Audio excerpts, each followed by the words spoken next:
Theatre के प्रतीक चिन्ह के रूप में प्रयोग किए जाने वाले मुखौटों के जोड़े न केवल रंगकर्मियों बल्कि आम जनता के लिए भी सुपरिचित है। रंगकर्मियों के बीच ये मुखौटों के जोड़े सुखांत और दुखांत अर्थात कॉमेडी और ट्रेजेडी मास्क के रूप में जाने जाते हैं, जो रंगकर्म का प्रतीक बन चुके हैं। पूरे विश्व में ड्रामा के टिकटों और पोस्टरों पर इस प्रतीक चिन्ह का प्रयोग किया जाता है, किंतु इसके प्रचलन और इसके प्रयोग के पीछे की कहानी और इसके इतिहास के बारे में बहुत कम ही लोग जानते हैं। आधुनिक नाटक में मुखौटों का प्रयोग बहुत कम किया जाता है, किंतु पूरे विश्व में भारत में कई ऐसी नाट्य शैलियां हैं, नृत्य शैलियां हैं, कार्निवल्स हैं, जिनमें मुखौटों का प्रयोग प्रधानता के साथ किया जाता है। आइए आज वर्ल्ड थिएटर डे के अवसर पर इन मुखौटों के उद्भव के बारे में बात करें। सुखांत और दुखांत मुखौटों को क्रमशः थैलिया और मेल्पोमेनी के नाम से जाना जाता है, जो ग्रीक मिथक से आए हुए नाम है। ग्रीक माइथोलॉजी के अनुसार कला के 9 विधाओं की 9 देवियां या संरक्षिकाएं अप्सराएं होती हैं, जिन्हें म्यूज कहा जाता है। संग्रहालय के लिए अंग्रेजी शब्द म्यूजियम लैटिन शब्द म्यूजियम से निकला है, जिसका अर्थ है म्यूज यानी कला की देवियों का स्थान या मंदिर। इन्हीं 9 म्यूज में कॉमेडी अथवा शांत काव्य की म्यूज है थैलिया और ट्रेजेडी की म्यूज है मेल्पोमेनी। यह दोनों आकाश के देवता ज्यूस और स्मृति की देवी मेमोसीन की पुत्रियां हैं। ग्रीक थिएटर में कॉमेडी और ट्रेजेडी मास्क इन्हीं दोनों देवियों के प्रतीक या प्रतिनिधि के रूप में माने जाते थे। ग्रीक आइकोनोग्राफी में कॉमेडी और शांत काव्य की देवी थैलिया की प्रतिमा और चित्र को एक हाथ में कॉमेडी मास्क और दूसरे हाथ में बिगुल या तुरही लिए हुए दिखाया जाता है। इसी तरह मेल्पोमेनी के चित्र में एक हाथ में ट्रेजेडी मास्क और दूसरे हाथ में गदा या चाकू दिखाया जाता है।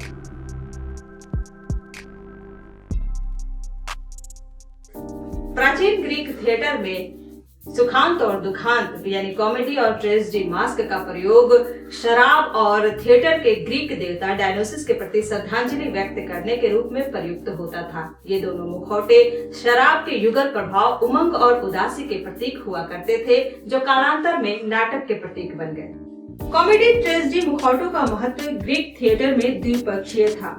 डायनोसिस के श्रद्धांजलि के साथ ही इन मुखौटों को दोहरे मुख वाले आदि अंत और द्वार के देवता जेनस का भी प्रतीक माना जाता था।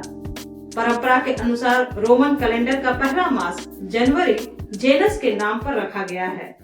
कॉमेडी और ट्रेजेडी मुखौटे जेनस के 2 मुख के रूप में माने जाते हैं, जो उदासी और उमंग, आदि और अंत अथवा युद्ध और शांति को निरूपित करते हैं। इसलिए कभी कभी कॉमेडी ट्रेजेडी मुखौटों को मास्क ऑफ जेनस भी कहा जाता है। अमेरिकी लेखक डॉन ब्राउन ने अपने उपन्यास द इन्फर्नो में इन मुखौटों को प्राचीन प्रतीक चिन्ह के रूप में वर्णित किया है, जिसे ली मेस्केयर कहा जाता है। ज्ञातव्य है कि ग्रीक ली मेस्केयर का अर्थ होता है द मास्क, और इस नाम से 1901 में पिएट्रो मैस्केगनी द्वारा रचित इटालियन ओपेरा की प्रस्तुति भी हुई, जो अपने समय में काफी प्रसिद्ध रहा है। ग्रीक थिएटर की शुरुआत में देवता डायनोसिस के अर्चना के रूप में गायकों का एक बड़ा समूह, जिसे कोरस कहा जाता था, गीत, गान और नृत्य प्रस्तुत करते थे। इस प्रक्रिया को डिथेरम कहा जाता था और कोरस में लगभग 50 सदस्य हुआ करते थे। 5वीं या 6वीं शताब्दी ईसा पूर्व में थेस्पिस ऑफ एटिका ने ग्रीस में सही अर्थों में ड्रामा की शुरुआत की, जब उसने कोरस के साथ डायलॉग बोलने वाले एक एक्टर को डिथेरम में शामिल किया, जो मुखौटा पहने रहता था और एक साथ अनेक चरित्रों का अभिनय करता था। इसे प्रोटोगोनिस्टस कहा जाता था। अंग्रेजी का शब्द प्रोटोगोनिस्ट इसी से निकला है, जिसका अर्थ होता है मुख्य कलाकार या चरित्र। इस तरह थेस्पिस ने पहल मुखौटों का उपयोग किया। थेस्पिस को ग्रीक थिएटर का पहला एक्टर माना जाता है और इंग्लिश में एक्टर का समानार्थी शब्द थेस्पियन का उद्भव उसके नाम थेस्पिस से हुआ है।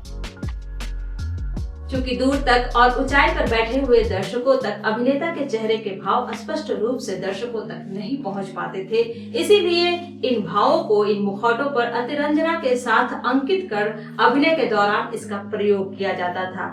मुखौटों के मुंह के स्थान के छेद को बड़ा बनाया जाता था, ताकि अभिनेता की आवाज स्पष्ट रूप से दर्शकों तक पहुंच सके। साथ ही साथ मुखौटों की बनावट में एकॉस्टिक्स का ध्यान रखा जाता था, ताकि अभिनेता की आवाज एम्पलीफाई यानी संवर्धित होकर दर्शकों तक पहुंच सके।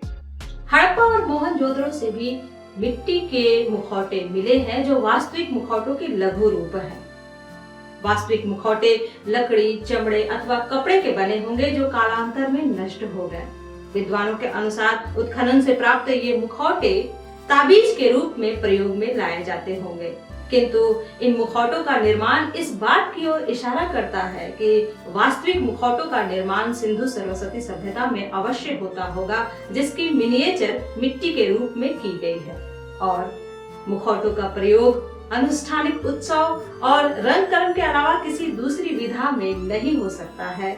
अतः ये बात स्पष्ट है कि सिंधु सरस्वती सभ्यता में नाटक होते होंगे और नाटकों में मुखौटों का प्रयोग होता होगा।